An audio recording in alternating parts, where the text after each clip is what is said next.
The sixth graders of Hardin Northern Elementary School in Dola wish to thank Liberty National Bank for their generous local support of our edition of News 6 and the other friends of this broadcast who provided additional funding.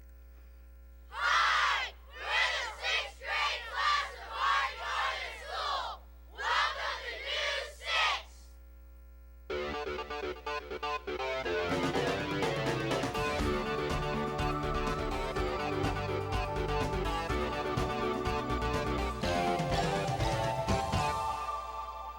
Welcome to this week's edition of News 6. Today's program is brought to you by the 6th grade class of Hardin Northern School. Our students come from the towns of Dola and Dunkirk. Located in Hardin County, our two communities have a combined population of 1,300 people. Our teachers help us learn important subjects like math and English, but there are other things we need to know as well. Reporter Cassie Click takes us to meet someone who helps us see a visual side of education.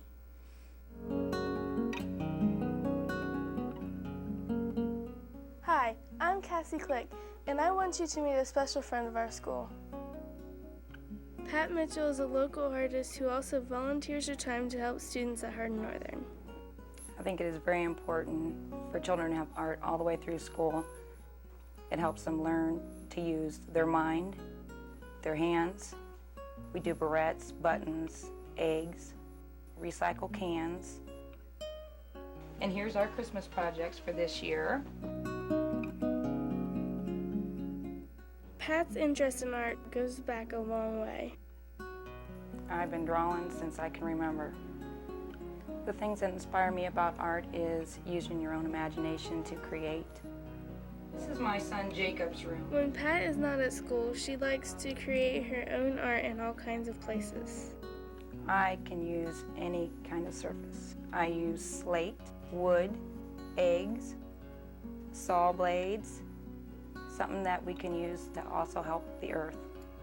What I do with the students is let them do the projects, which makes you use your mind to be creative, to make everlasting gifts for your parents, and show what talents you have too. This is Cassie Click reporting for News 6.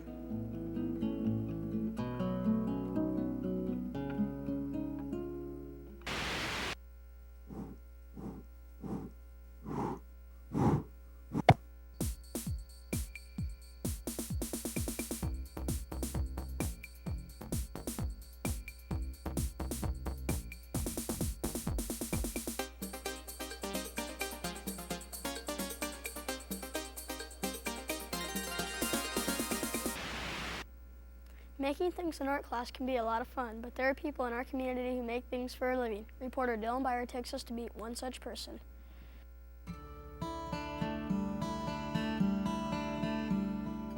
Hi, I'm Dylan Byer, and we're at T-Ted Ceramics.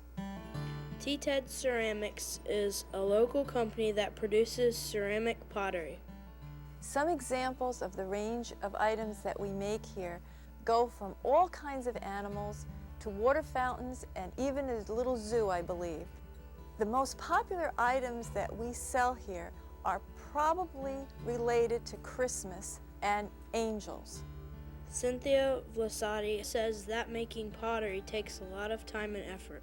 An average size piece can take about 27 hours from start to finish. The four major steps in making ceramics are pouring, cleaning, firing, and then the finish work. You have to take the mold, you pour in the slip, which is the clay, into the mold. You let the mold sit until it's dry enough, and that can take from an hour up to maybe 2 days for that to dry. Then after you clean it, you take it to the firing room where the kilns are. It's put into the kiln and you cook it. And then once you take it out, you can paint it or you can glaze it. Cynthia says that she is always excited by the creative process of making ceramics.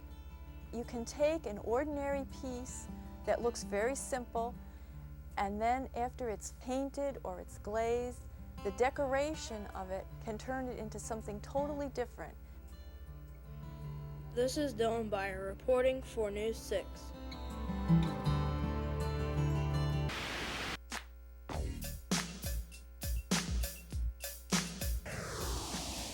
Today's Kids View question is, what is your favorite summertime activity? Swimming in my Aunt Bev's pool. Playing softball with my friends. Going camping with my family. Spending time with my friends. Going fishing with my family. Riding horses at camp.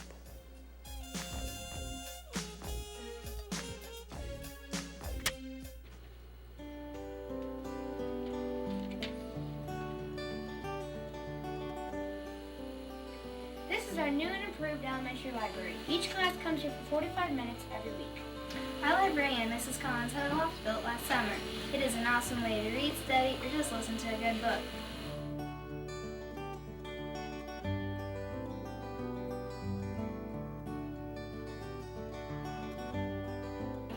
Behind us is a trophy case which contains trophies from various sports. We are especially proud of our Polar Bears football records. We also have won 6 consecutive Blanchard Valley Conference titles. We also hold district and region titles.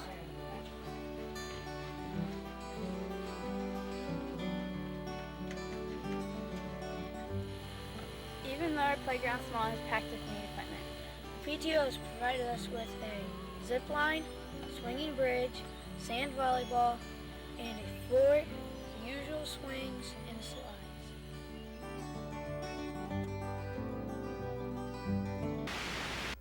Where do you like to go when you go out to eat? If you are ever in our neck of the woods, you can eat at a real log cabin. Reporter Jesse Stuber tells us more.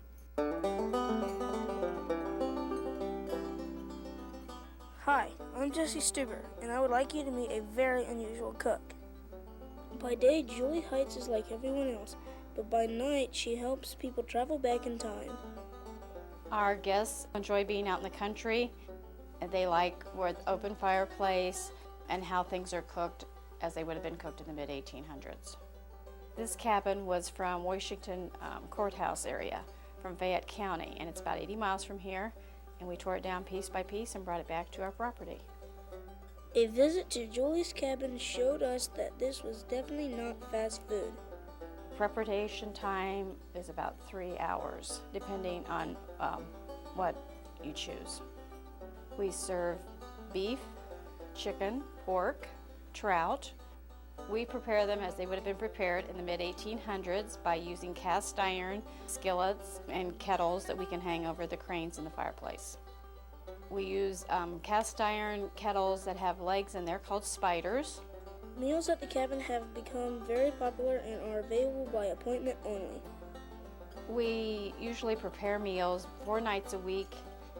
Our guests really enjoy our meals. They come back often, and probably the most unusual thing is people like to look at all of our farm animals.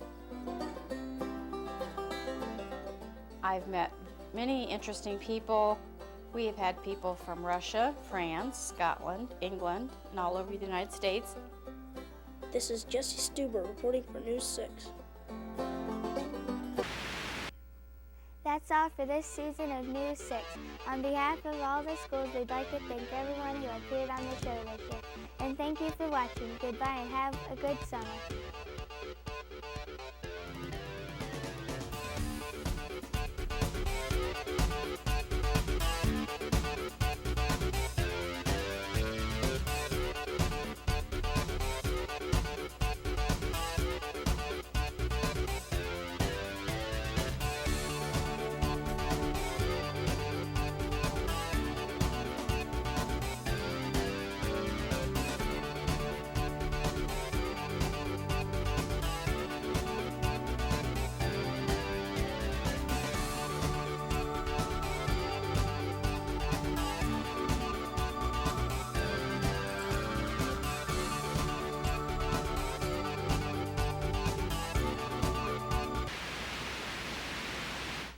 The 6th graders of Hardin Northern Elementary School in Dola wish to thank Liberty National Bank for their generous local support of our edition of News 6 and the other friends of this broadcast who provided additional funding.